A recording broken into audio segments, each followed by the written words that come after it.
Welcome everyone, join me today as I install a door stopper. Today I'm using a Ryobi Doorman Light Duty Hydraulic Door Stopper. Oh, before that, music.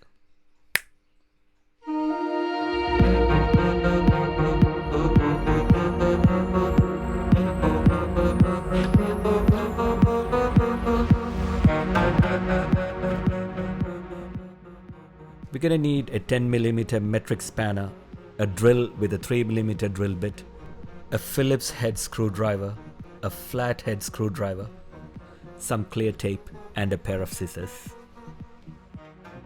This particular door stopper was purchased from a store called Bunnings warehouse in Australia. It's rated for doors up to 45 kilos. Inside the packet you'll find a good instruction leaflet detailing installation for both left and right hand doors. This leaflet also has templates that you can cut out and use for precise installation. This Doorman door stopper can be used for both left and for right hand opening doors. Unless you're a professional, it's unlikely that you know the parts of a door frame. I had to look up the internet. Here are those pictures. The instruction leaflet gives a good idea of this too. Please take note of the options for the datum line and the edge of the vertical door jamb. One side of the leaflet shows instructions for left hand and the other for right hand doors. And there are 3 templates for each side. It's important to look carefully at your door frame and choose the correct template. Mine is a right hand door and the frame has a stopper all along the inside. In my case, I need template number 2 for right hand doors. So I just carefully cut out template number 2. On this template you can see some good instructions along with markings for the bracket as well as for the metallic backplate. Next I proceed to fold the template along the dotted lines. This will become the datum line.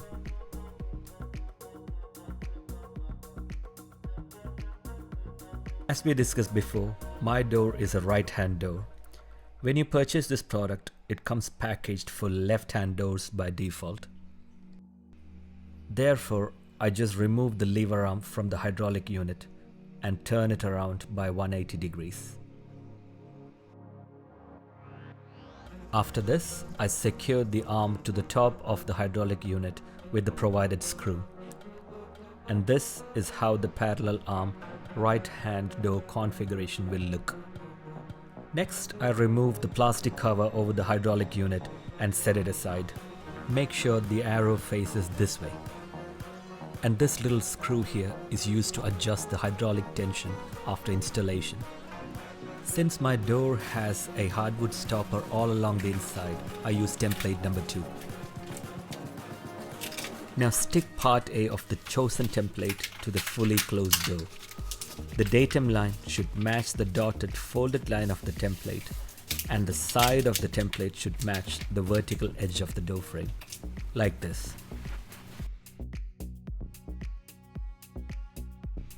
Next I drill some pilot holes on the door using the template as a guide.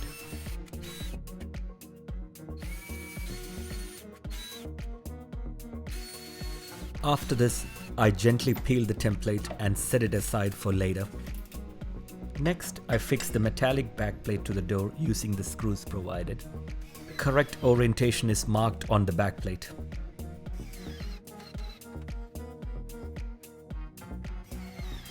After this, I had to choose between the D bracket and the L bracket.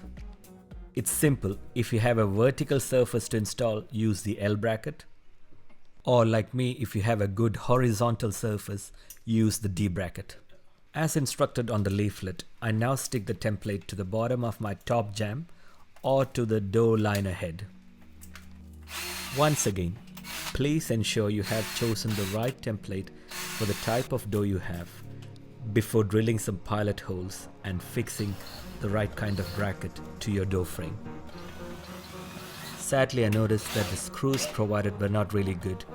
The heads were stripping quite easily and I had to replace them with stronger screws from home. Next, I attached the door stopper's hydraulic unit to the metallic backplate using the shorter screws. These screws are terrible. Maybe Ryobi can look into this as constructive feedback.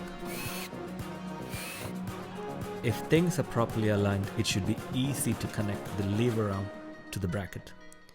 If not, just use a 10mm spanner to rotate the square bolt at the bottom of the hydraulic unit. Once this is done, secure this joint with the provided washer and nut.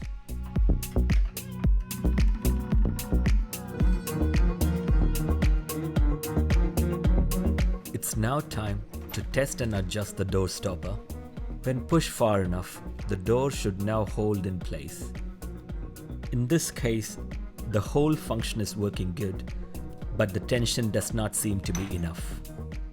So by instinct, I turned the screw with a flat screwdriver to the right, but it just reduced the tension. So righty does not tighty here. So this time I turned it anti-clockwise, and the tension seems to be increasing. Although stronger, the latch bolt hits the strike plate and stops. So I gave it one more anti-clockwise turn, and this time it's perfect. The latch engages fully and the door closes beautifully. Next, clip on the plastic cover. Make sure the little people of your house find it easy to open the door. I hope you'll try this for yourself. Thank you for watching. Please leave us a thumbs up if you like this video.